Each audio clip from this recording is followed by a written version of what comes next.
En route pour Limani, localité meurtrie du fait des attaques de Boko Haram. Il y a quelques années, cette zone était infranchissable. Grâce au déploiement des forces de défense et de sécurité, la vie reprend son cours normal. Nous y allons parce que juste devant nous se construit un pont qui sert de liaison entre le Cameroun et le Nigeria voisin. Au bout d'un parcours hyper sécurisé, nous voici au pied du pont en cours de réhabilitation. Suite à son effondrement partiel en 2015, au plus fort de la menace Boko Haram, le gouvernement a entrepris de le reconstruire contre vents et marées. À date, l'entreprise adjudicataire a effectué la moitié du travail. Le projet était prévu pour une réhabilitation sur 40 mètres linéaires. À ce jour, nous sommes à un pourcentage de 50% d'avancement. 3 travées sur 4 sont déjà bétonnés. C'est vrai, avec un peu de pluie, on accuse un léger retard par rapport aux avancements. Mais néanmoins, la partie des ouvrages est un peu plus compliquée à réaliser. A déjà été fait, nous sommes sortis de l'eau. Ce qui reste à faire, c'est finir la dernière travée et faire les voies d'accès qui ne sont que de 700 mètres linéaires. Bien que les travaux ne soient pas encore achevés, les populations poussent déjà un ouf de soulagement, rassurées qu'elles sont par la présence permanente des forces de défense. Et pour cause, le pont en question est situé entre Amchidé et Limani, deux localités qui ont essuyé plusieurs attaques de Boko Haram. La vie est en train de se reprendre ici, mais par rapport au moment passé. Les seules difficultés qui nous restent encore, c'est le reste du pont là. Et c'est axe Mora-Limani. Et vous-même, vous avez vu l'état de la Russie.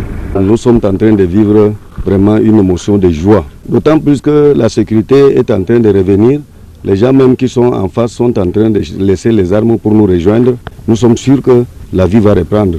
Il suffit que ce pont-ci sorte de son trou. Long de 120 mètres linéaires, le pont sur le Mayo Limani charrie beaucoup d'espoir et la fin des travaux est attendue ici comme une délivrance après 6 ans de calvaire. Avant le problème, le phénomène Boko Haram, ce pont-ci faisait rentrer à l'État plus de 10 milliards par an.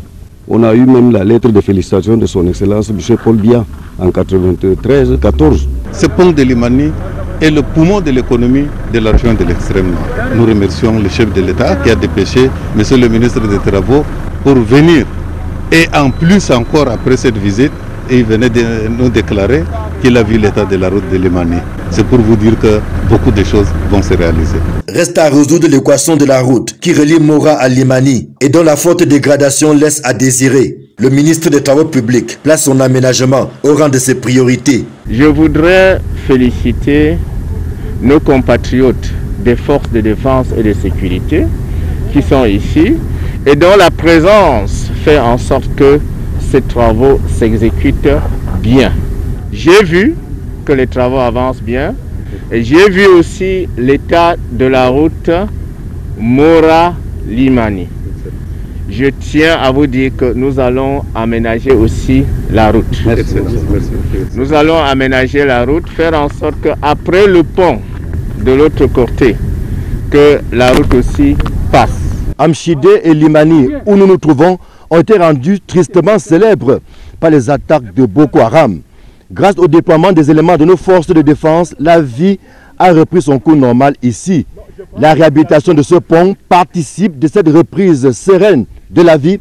Désormais rassurées, les populations peuvent vaquer normalement à leurs occupations. C'était difficile il y a quelques années, mais petit à petit, l'horizon s'éclaircit de plus en plus. Ici Limani, Emmanuel Diop, Marcelin Gansop, Equinox Télévision.